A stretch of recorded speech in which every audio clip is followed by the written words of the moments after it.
Todos. É com prazer que estamos aqui. Esse é um evento motivado pela Universidade Federal Fluminense, pela Escola de Engenharia, pelo LATEC, que é o laboratório que está desenvolvendo essa webinar, junto com a nossa professora Doroteia Werneck. Esse é um evento que faz parte de um ciclo de pesquisa, que é o Seminário de Pesquisa Interdisciplinar em Sistema de Gestão. E aqui contamos com a palestra Construindo o Futuro, com a professora Doroteia Werneck, atual membro da Associação Brasileira de Qualidade e do Conselho Curador da mesma instituição. Nossa querida ex-ministra do Trabalho, da Indústria, Comércio e Turismo, que traz essa nova perspectiva, né? Construindo o futuro.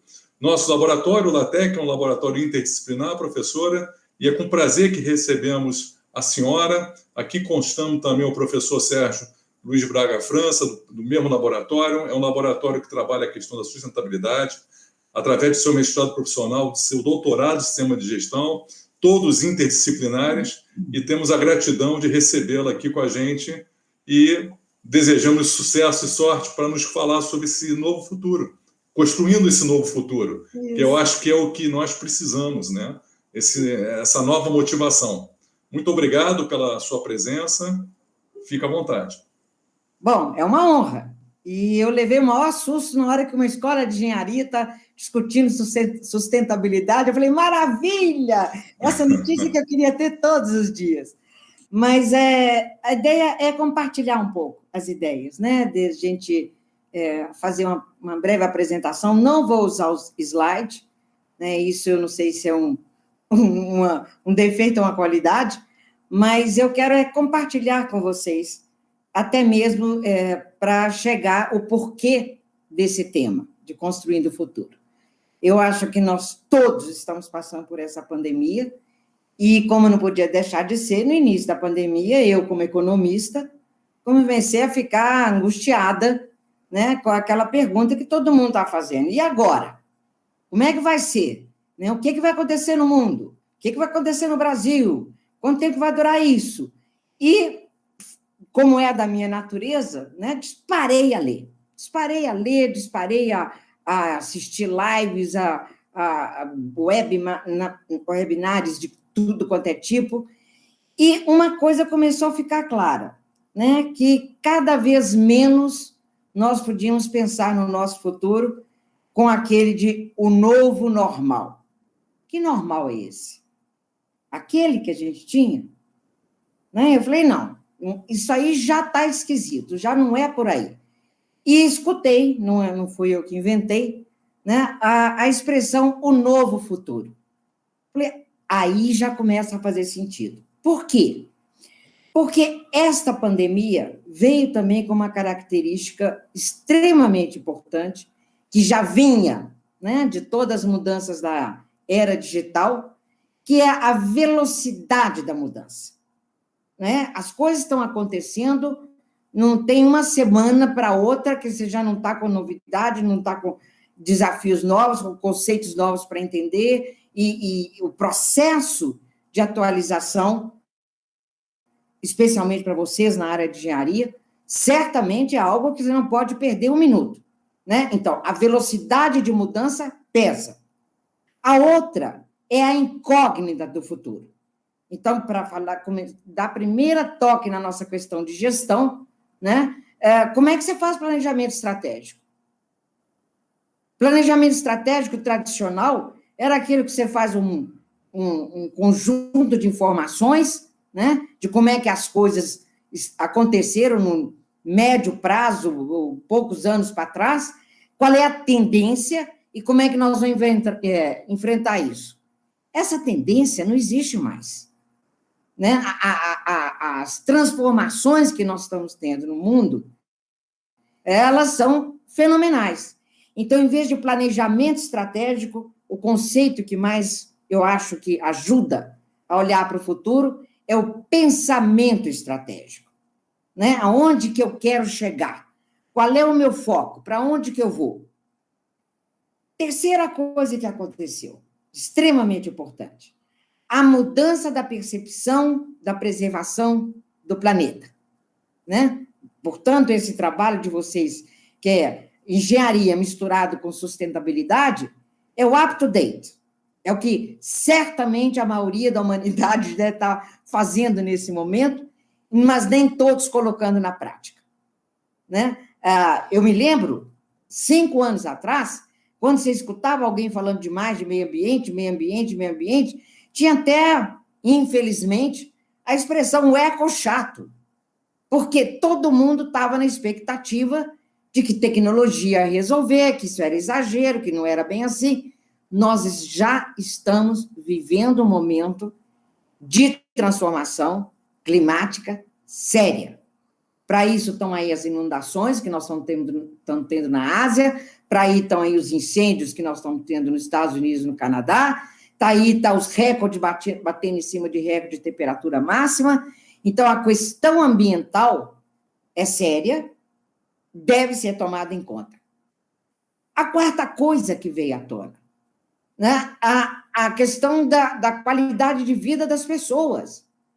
No momento em que se começou a ter o isolamento das pessoas, ficou claro que para uma faixa enorme da população, isso era um desafio e foi um desafio. Para a gente pegar uma coisa concreta, vocês se lembram quando foi lançado aquele voucher Covid e que a equipe de governo, especialmente na área do Ministério da Economia, levou um susto quando descobriu que nós tínhamos 38 milhões de pessoas que precisavam do voucher? Então, é um mundo diferente. E eu, pessoalmente, digo o seguinte, gente, são meus heróis. Meus heróis. Pessoas que moram em periferia, que sobrevivem, encontram alternativa, encontram solidariedade entre seus vizinhos e estão sobrevivendo a esse momento extremamente complicado. Apesar de que, estatisticamente, no mundo, todas as políticas que tinham sido adotadas e que estavam levando a uma redução da proporção de pobres no mundo, já reverteu. Infelizmente, nós estamos aumentando a quantidade de pobres. Então, como é que dá para pensar nisso tudo? Não dá para pensar nisso tudo e dizer o seguinte, não, tem caminhos, né? Como eu disse, eu comecei a ler, caiu no meu colo um livro que a maioria de vocês já deve ter ouvido falar, que é a Economia Donut, né? Que me ajudou a pensar. O que é a Economia Donut? A maioria de vocês já deve ter ouvido falar e ajuda muito. Para quem é economista, então, é quase que uma leitura obrigatória, porque a autora, que chama Kate Raworth, o argumento dela é que o economista do século XXI tem que ser outro. Não pode ser mais aquele economista tradicional. E ela usa a imagem, o donut, que é a rosquinha. Se a gente quiser falar, o nosso brasileirada ou minerada é a rosquinha. O que é isso? É que dentro na parte interna do donut estão os direitos humanos. E não são direitos humanos da forma geral que pode pensar.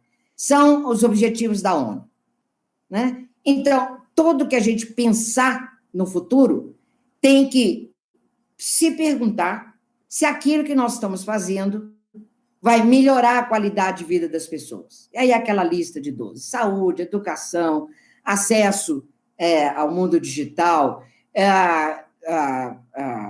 fim, né, das discriminações, de tudo que existe por aí, as tragédias, né? Mas tem que olhar se as ações que são tomadas não vão afetar essa qualidade de vida, os direitos humanos.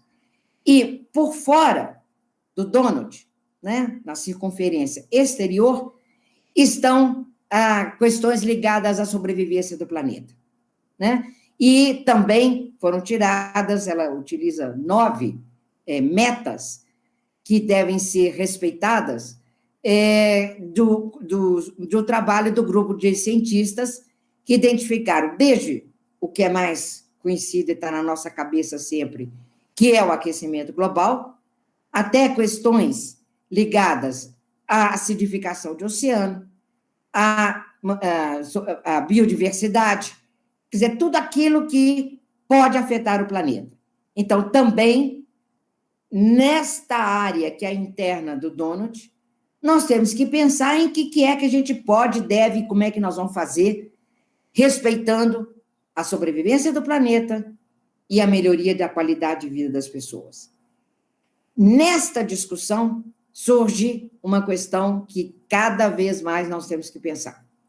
Será que a gente continua pensando um futuro, e eu, infelizmente, ainda estou escutando demais isso dos meus colegas economistas, que o caminho para o futuro é voltar a crescer? Eu pergunto, como? Com essa taxa de crescimento que nós tivemos nos últimos 50 anos, olha o que está acontecendo com o planeta. Nada nessa vida cresce indefinidamente. E mais do que isso, se nós olharmos os resultados de crescimento no chamado primeiro mundo, nos países mais desenvolvidos, eles já estão com taxa de crescimento aí comemorando se dá 2%, 3%. A China, que teve por décadas, né, um crescimento de 10%, 9%, já está ali comemorando 6%, 5%. Então, o crescimento em si não pode ser a solução para o futuro. É importante ter crescimento? É, desde que não afete o meio ambiente e ajude a recuperar a qualidade de vida das pessoas. Ao lado disso, né, nós vemos não usar o termo crescimento, nós começamos a ver cada vez mais a gente está em busca da prosperidade. E eu pergunto, é sonho? Não. Vocês que estão mexendo em gestão, vocês que estão aí, estão cada vez mais, né, escutando coisas como ESG, né, que é Environment, Social and Governance. Né? A governança é a tradição da gestão. A Environment já é essa preocupação no impacto externo. E Social é a melhoria da qualidade de vida, não só dos seus trabalhadores, mas das comunidades afetadas pelo produto ou serviço dessa empresa. Então, isso já está aí. Isso já está aí. Né? Thanks God. Né? Então, nós já estamos nesse processo de pensar um pouco mais com preocupações que antes não estavam. Era o lucro pelo lucro. Era o crescimento pelo crescimento. Né? Não vou entrar em detalhe dessa discussão, porque que o crescimento ficou tanto assim, mas só para dar um exemplo, os governos gostariam que tudo crescesse rápido. Por quê? Porque se cresce rápido, aumenta a arrecadação e não precisa de fazer nenhum imposto novo. Eu já escutei isso do Guedes falando, tá certo? Não, já dá para fazer uma reforma tributária aí mais amena, porque está crescendo, a arrecadação está crescendo, então a gente não precisa de fazer uma coisa tão drástica. Bom, anyway.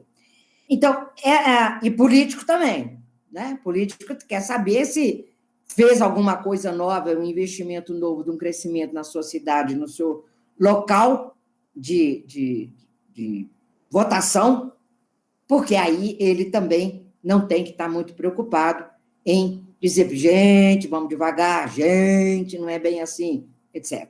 Bom, se esse é o futuro, né?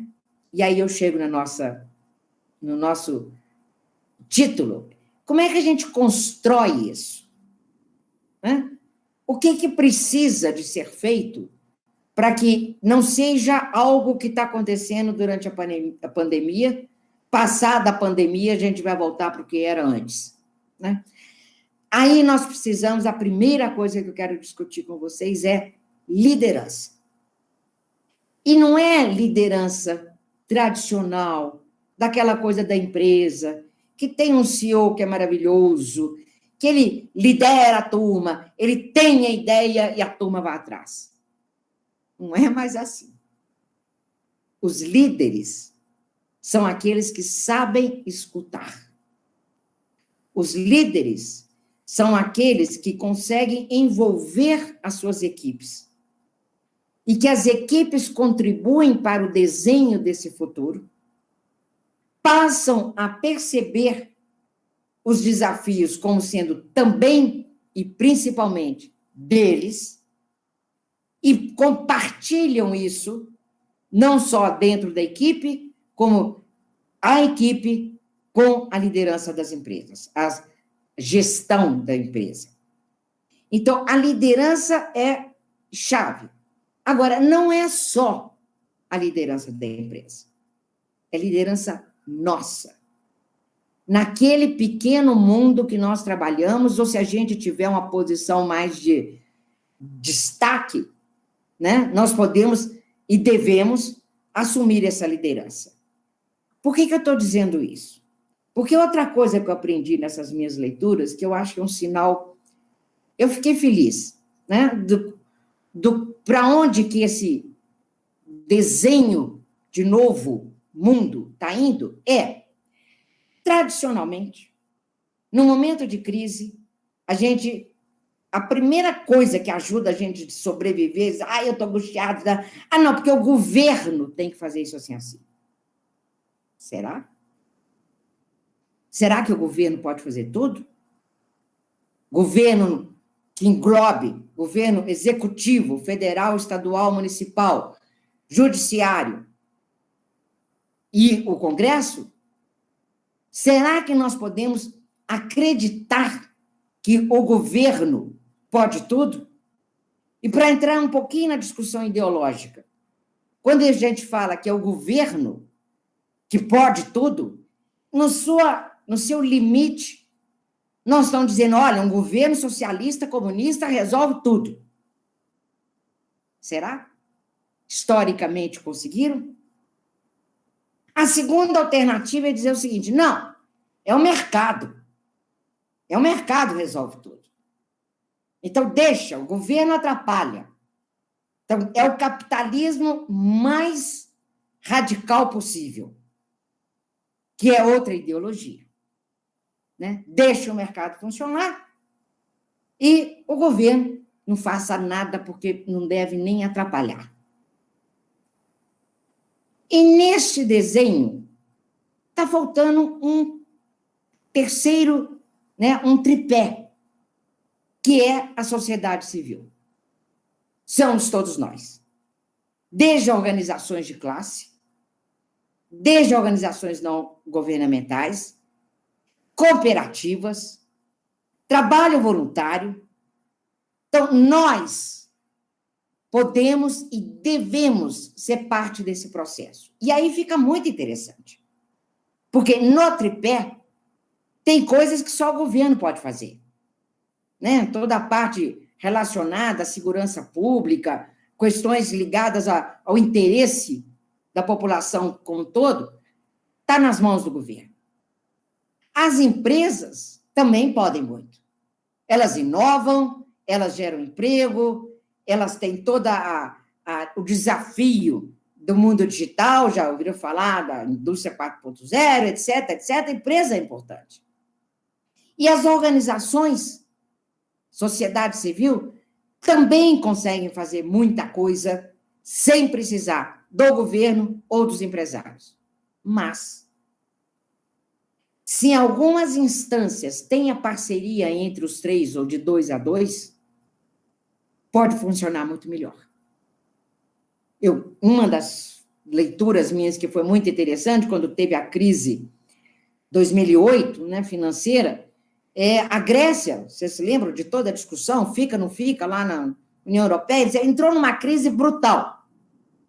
Organizaram-se, né, a população afetada, para uma série de iniciativas e começaram, não, nós temos que fazer horta, não, nós temos que pegar médicos para um trabalho voluntário. E onde é que entra, e que eu quero chamar a atenção aí, onde é que entrou o governo? Para fazer a horta, a prefeitura de Atenas cedeu uma parte do parque. Para fazer uma sede para assistência à saúde, cederam um prédio vazio que estava disponível para eles se organizarem ali e fazer o atendimento. E se nós quisermos dar um exemplo atual, agora não é mais Atenas, né? Na hora que você tem as empresas incluindo a questão social dentro das suas preocupações, da sua organização, isso também é uma possibilidade clara de apoiar e fazer parceria com as organizações não governamentais, com cooperativas e etc. Então, é este o momento que nós estamos vivendo, onde nós estamos incluindo a nossa responsabilidade no processo de construção desse futuro. Mais um ponto que é, e como é que fica estrito senso a gestão das empresas? Aí eu vou, assim, de vez em quando eu vou dando umas dicas, né? Eu assisti recentemente uma entrevista feita pela Fundação Dom Cabral com um CEO, fundador de uma empresa sediada em Campinas, mas que já foi para o exterior, está nos Estados Unidos, está em todos os 5 continentes, que é a CIIT.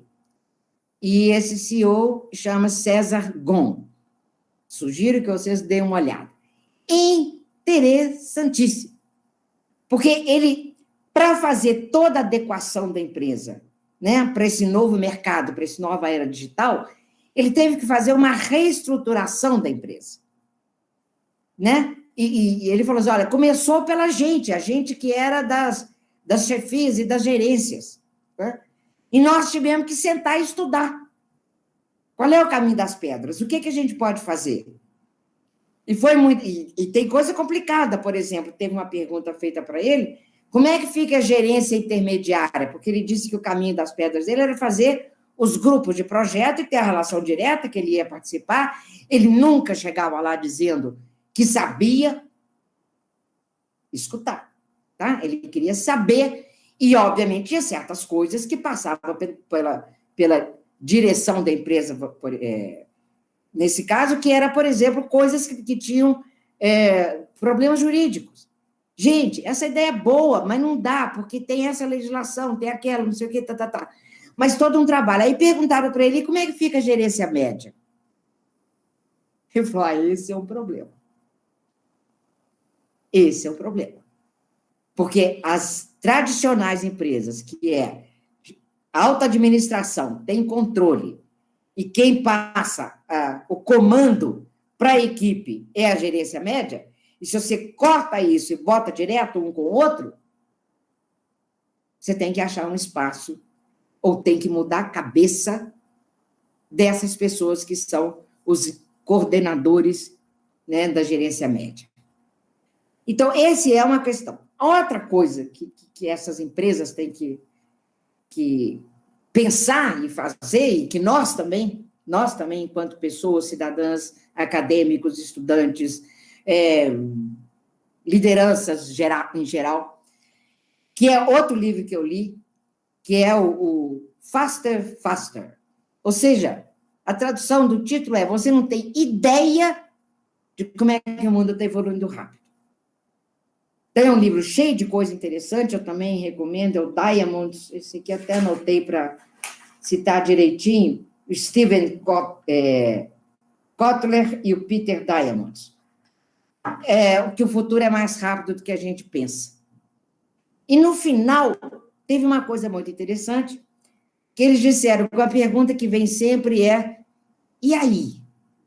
O que nós temos que fazer para acompanhar esse processo e não ficar perdido nessa confusão?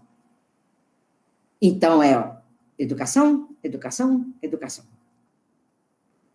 Nós nos educando, lendo, sabendo. Se quiser fazer curso, eu não sei se está aqui no Brasil, mas todo mundo já deve ter falado do Singularity, né, que é um grupo que tem lá na Califórnia, que é pensar futuro e onde é que está indo, etc.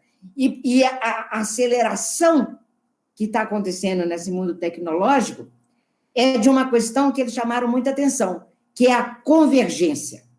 Ou seja, você tem 2, 3, 4 tecnologias que, de repente, elas podem trabalhar junto e viabilizam coisas que se pensavam.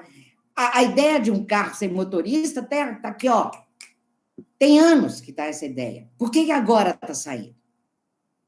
Porque você tem várias tecnologias que ficaram disponíveis para poder pensar isso. Olha esse alucinado futuro, tá?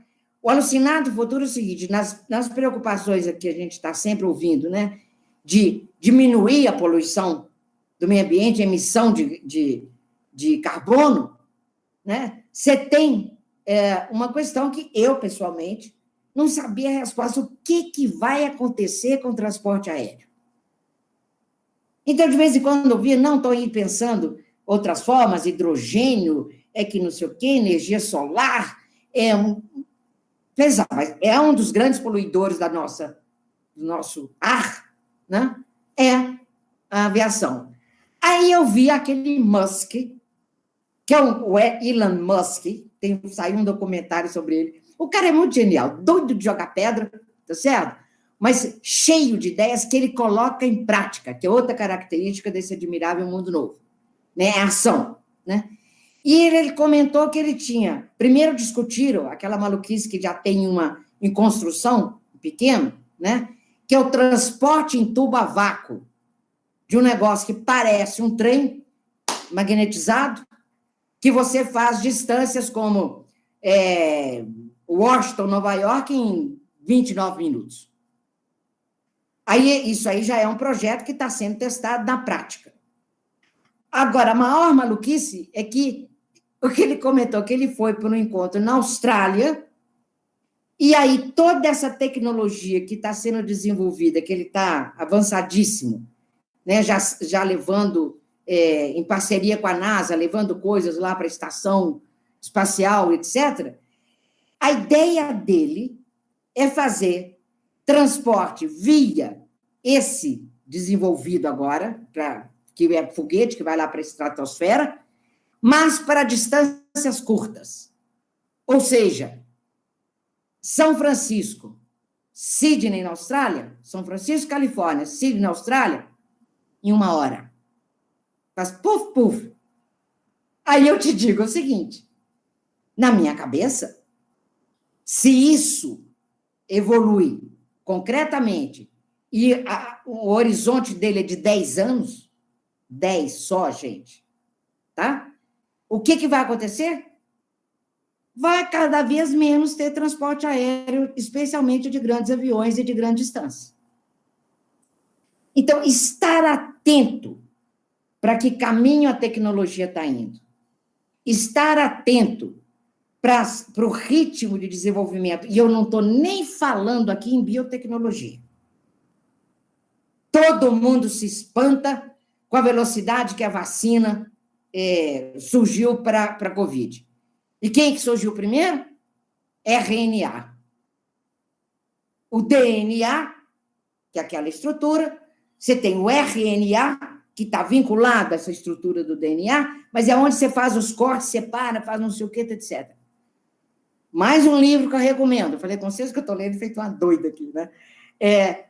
Tem um livro que se chama A Decodificadora, que é daquele Walter Isaacson, que fez um livro brilhante sobre o Einstein, fez um livro brilhante sobre Da Vinci, e ele começou a fazer esse livro, a Jennifer Doudna, que chama uma química especializada em RNA, uma biotecnóloga, melhor dizendo, e durante que ele estava escrevendo esse livro, ela foi receber o Prêmio Nobel de Química. Aí já mudou, aí ele conta a história dela com detalhes. Antes do livro acabar, surgiu a Covid.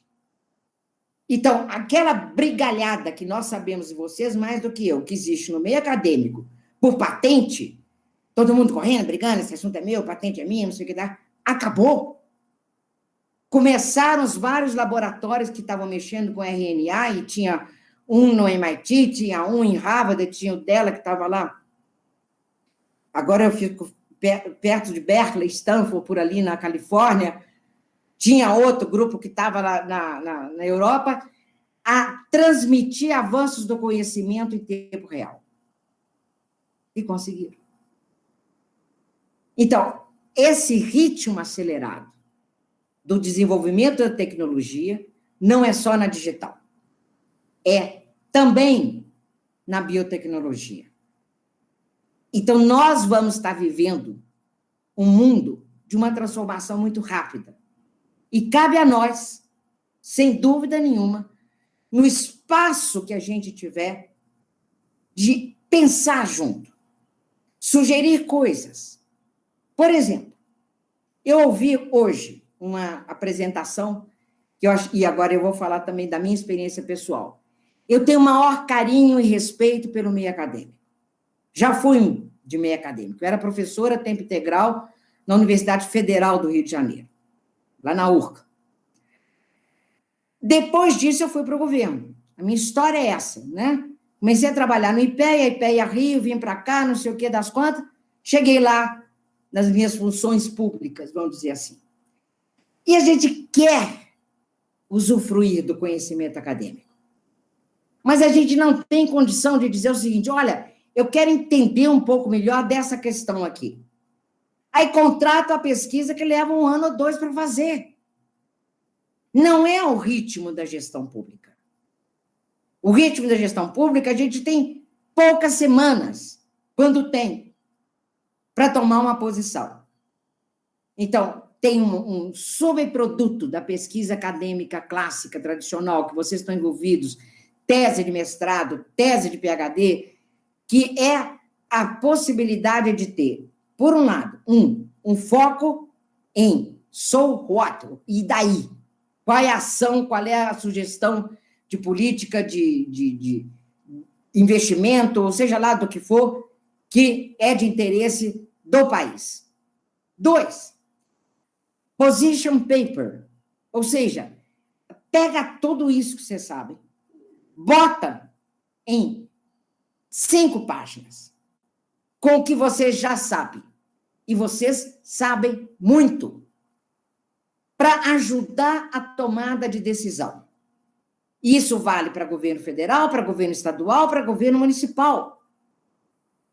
É preciso que essa soma, que mais do que soma, que um grudar no outro, ela ajude a gente a pensar, ela ajude a gente a agir, ela ajude a gente a tomar decisões.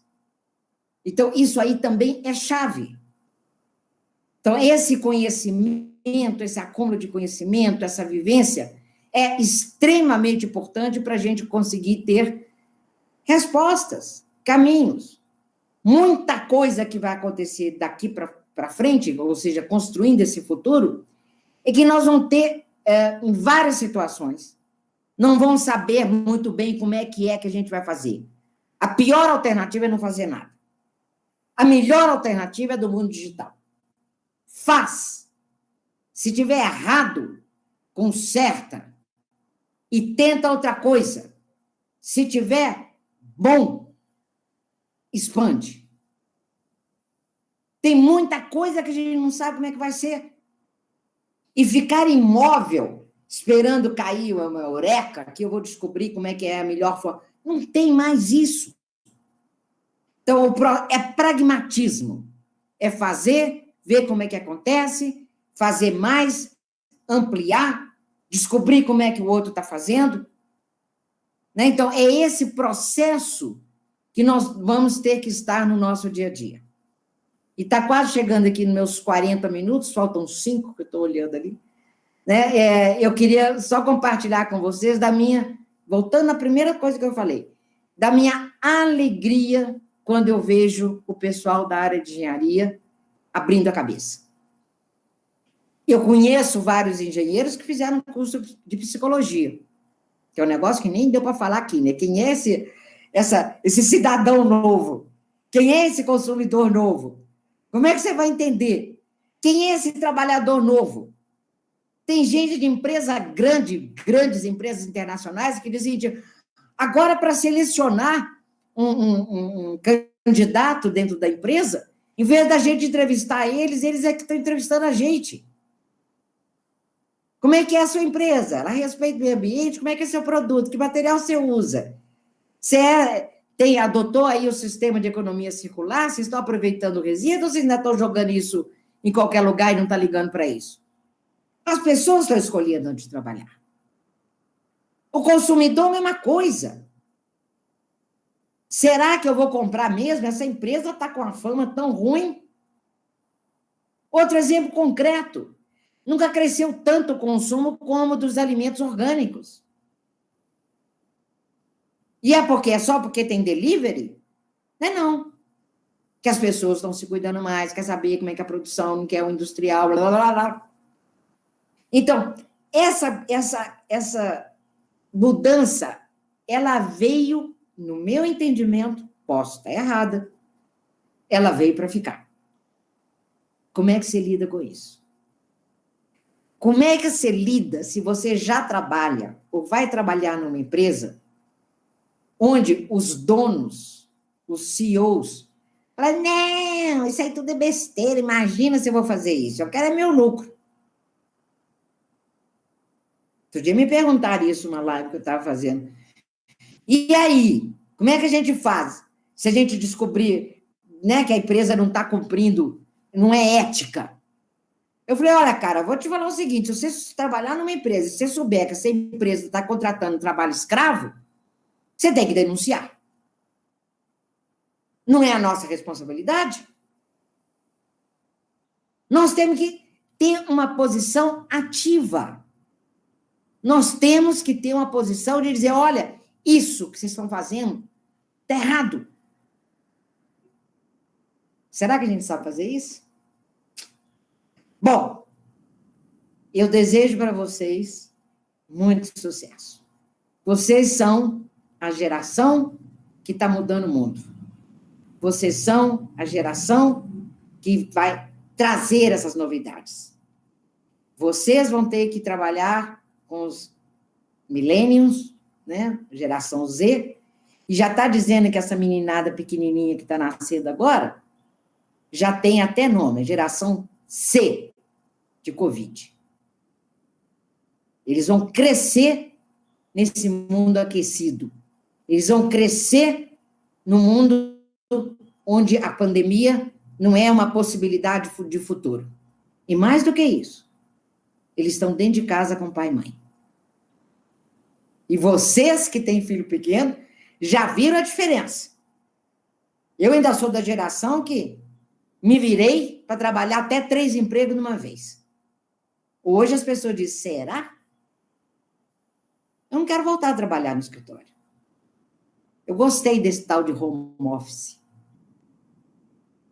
Então, a transição está no mundo, no país, no estado, na cidade, no seu condomínio e em cada um de nós.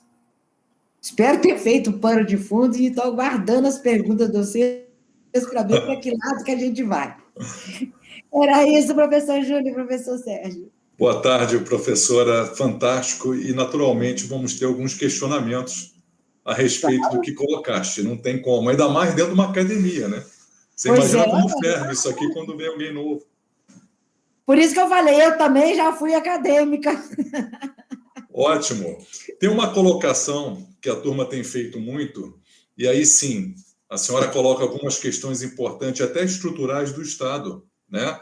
Onde, nesse novo futuro, vamos dizer, esse futuro que está chegando, a própria pandemia antecipou algumas tendências, mas um pouco ainda deslocada da própria formação do brasileiro.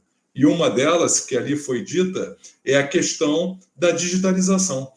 A educação digital, num país que ainda tem uma desigualdade muito grande, e como trabalhar a questão da inclusão social, onde ainda existe um hiato que a pandemia acabou antecipando muito e que o país tem essa questão que tem que ser trabalhada e desenvolvida para que esse hiato não cresça muito no mundo como a senhora agora acabou de colocar, home office. Hoje eu praticamente, em menos de 1 ano e meio, a minha assinatura é digital, e não era assim antes, os processos são todos automatizados, a universidade foi muito rápida com relação à questão digital, né? Os processos inteiros já estão, até os certificados agora e diplomas, em breve vão sair tudo por forma digital.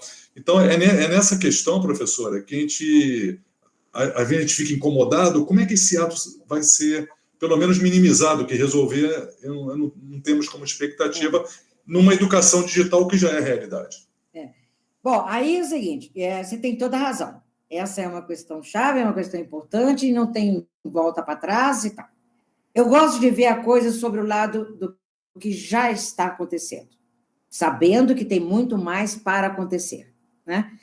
Essa coisa do jeito que afetou, né, o ensino, especialmente primeiro e segundo grau, não só universitário, ele fez com que a criançada enfrentasse um desafio brutal, né? Agora, criança é uma maravilha, porque aprende rapidíssimo. Aprende rapidíssimo. Se é para ser um usuário desse mundo digital, não estou dizendo que é para desenvolver software. Estou dizendo que é uma pessoa como usuário, que é o primeiro pedaço da questão. Então, aí você tem movimentos feitos, a Associação Brasileira de Empresas de Software, a ABS, tem um programa enorme que é de recolher o material que você não está usando para poder não reciclar, de transformar em outra coisa, e fazer um pouco daquele, tira a peça de um, bota no outro para distribuir, né? Nós, pessoas físicas, né, eu tenho a minha experiência pessoal. Eu mudei o meu celular e dei o meu celular, que não era antigão, era médio, era um Apple 6, tá?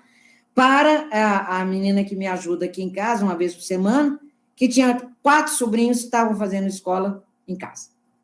A meninada já estava... Aí foi muito engraçadinho que a menina falou assim, não, é um Apple, fiquei rica.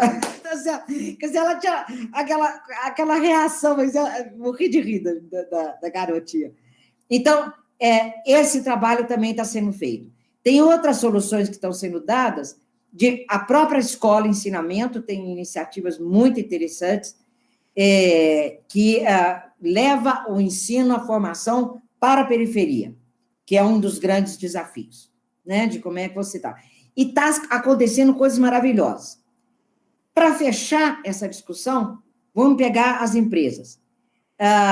Isso é para tristeza, vou alfinetar um pouquinho mais os nossos acadêmicos, tá certo? Todo mundo, quando tinha uma vaga numa empresa, né, você dava um peso muito grande para título. Se tem doutorado, se tem mestrado, se tem até graduação. E as empresas já estão fazendo um outro sistema. Até isso pesa, mas não é o mais importante. Então, olhando para o seguinte, para um candidato, em que você trabalhou na vida? Você já fez uma coisa por conta própria? Você já teve algum projeto seu que deu errado? Como é que você reagiu? Ou seja, a inteligência emocional ocupando um espaço quase 50% do QI, que é o quociente de inteligência, que é a base técnica. Dado isso, você está contratando nas empresas gente que aprende rápido, gente que sabe trabalhar em grupo, gente que compartilha.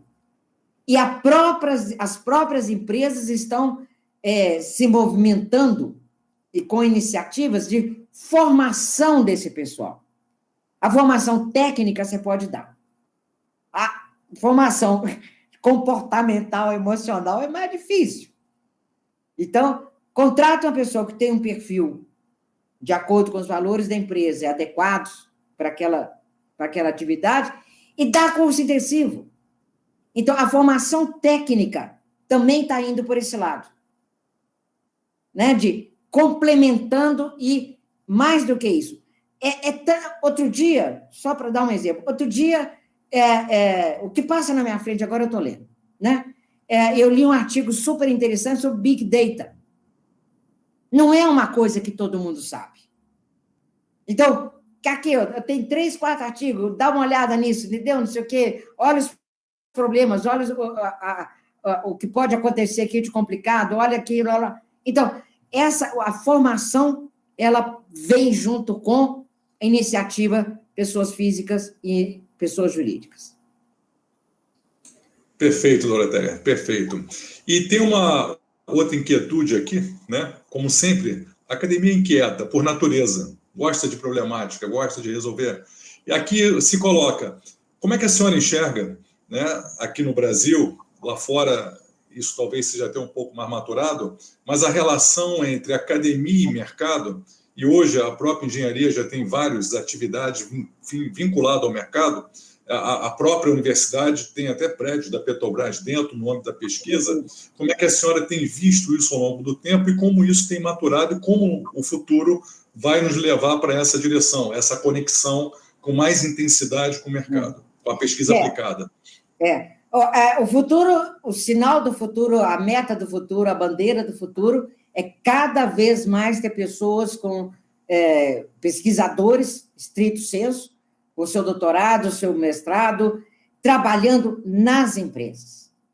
Porque o primeiro desafio que eu vivi isso a minha vida inteira, de longe, era mal se falava, universidade, especialmente universidade com o governo e certamente universidade com a empresa. Aí começaram a mudar, começou a ter mudança da legislação, permitindo que a universidade recebesse royalty, animou um pouquinho mais, etc. Avançou. Agora, as pesquisas acontecem muito dentro das empresas. E os países onde tem desenvolvimento tecnológico, especialmente inovação, proporcionalmente maiores, são aqueles que têm pessoal com nível superior e pós-graduação em maior proporção dentro das empresas. É claro que aí envolve também a mudança da cabeça das empresas. A brasileirada, empresário, como é que eu vou botar dinheiro nisso? Eu não sei se vai dar certo, que não sei o quê. Tem que mudar a percepção. E essa mudança de percepção do meio empresarial vem junto com isso que eu estava comentando da velocidade de mudança das tecnologias. Então, se não tem dentro da empresa um núcleo de pesquisa específico para a sua linha de trabalho, mas mais do que isso, que esteja em busca de alternativas, que de uma hora para outra, aquilo que a empresa está fazendo, que a pessoa adora dar o exemplo da Xerox, né? O pessoal dá exemplo aqui de gente que achava que o celular não ia pegar, que o laptop não ia funcionar, tá? Quebraram. Só não quebrou quem encontrou uma alternativa. E se essa alternativa sai de dentro das empresas, usando o pessoal com capacidade de ensino superior, certamente não tem outra alternativa. É por aí que eu acho que a coisa pode e deve caminhar. Perfeito, professora. Até porque a gente tem alguns dados, por exemplo, Israel, 4% do PIB israelense é performado por pesquisa, onde professores, doutores pesquisam junto com a indústria. Isso dividido entre governo e indústria, quer dizer, meio a meio, como nos Estados Unidos, Europa, assim vai. Enquanto no Brasil é praticamente o governo federal sozinho, né, chegando a 1% do PIB nessa relação. Enquanto lá fora a iniciativa privada parece que entende a importância da ciência dentro do desenvolvimento dos seus produtos e serviços, no sentido de criar mais inovação. Isso através da pesquisa. Certamente. Então, vai de encontro. Uma outra colocação aqui, até interessante, até por analogia, a senhora falou sobre a gerência média, sobre essas questões da gerência média, e trouxeram aqui para mim uma colocação importante que no Japão, através até de um livro, Criação do Conhecimento da Empresa, do Nonaki Takeuchi, dizendo que a gerência média é a grande musculatura, onde internaliza conhecimento pelo lado explícito da alta diretoria, como tácito de chão de fábrica. E o Peter Drucker, tu vê que é academia mesmo, né? Coloca que a grande musculatura das organizações são a gerência média em si.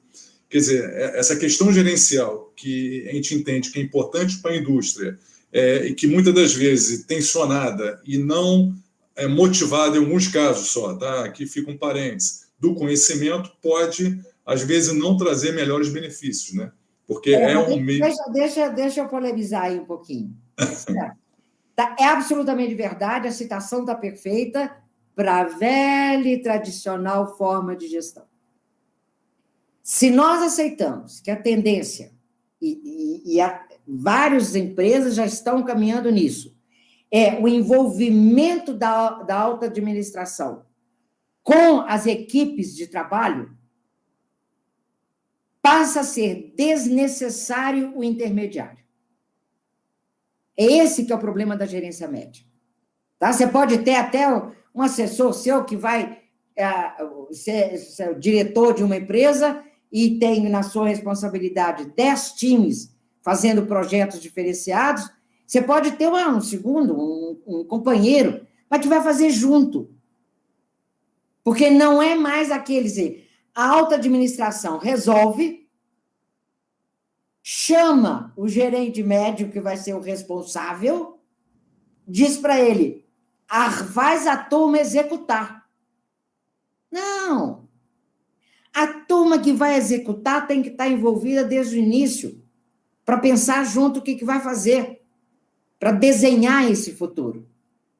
Tá certo? Desenhar essa nova área, essa inovação, esse novo projeto, esse novo trabalho. E a alta administração tem que estar acompanhando esse dia a dia direto. Então, vai chamar de outra coisa. Pode até chamar de gerência intermediária, gerência média, mas não é para funcionar como funcionava antes. Né? Eu resolvo, você manda e eles executam. Não. Tá mudando, gente. Muito bom, muito bom.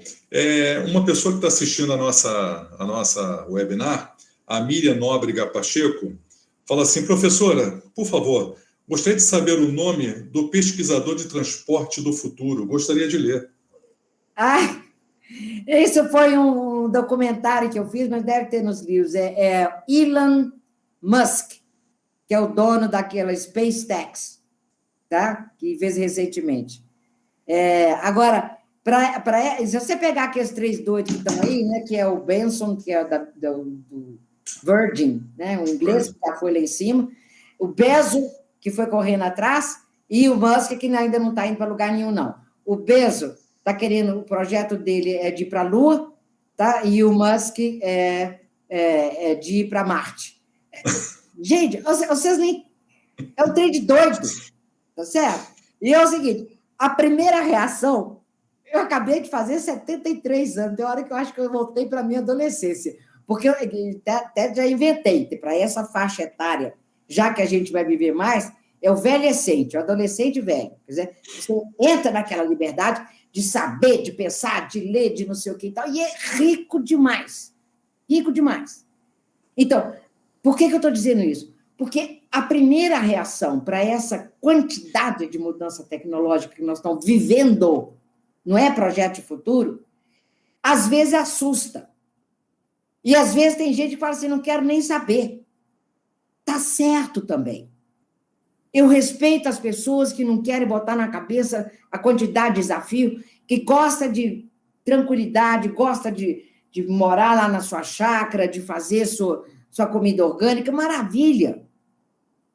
Agora, se a gente for encarar esse negócio que está acontecendo, até não falei da terceira coisa, que é digital, biotecnologia e nanotecnologia. O que a nanotecnologia está fazendo, gente, é um negócio de doido. Certo? Você bota um robozinho lá dentro que ele vai na célula que ele tem que ir.